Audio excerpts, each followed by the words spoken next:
Do you like it thick or do you like them thin? Get your mind out of the gutter. We're talking about asparagus. Today we're gonna make oven roasted asparagus. This is the best way to make asparagus and it is absolutely foolproof. My first tip is you don't even need a knife. The asparagus will tell you where it wants to break. Just hold it and break them off at the bottom.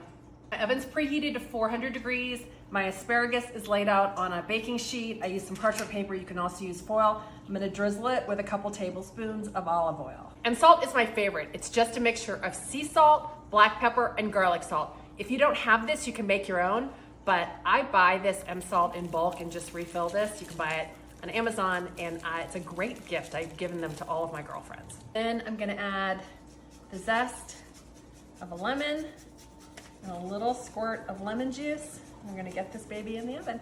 Okay, we're going in a 400-degree oven for 12 to 15 minutes. Alexa, set timer 12 minutes.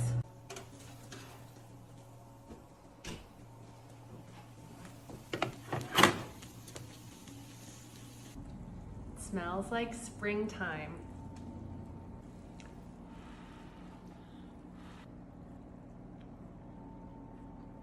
It's perfect. This is the perfect asparagus recipe. You'll never make asparagus any other way again.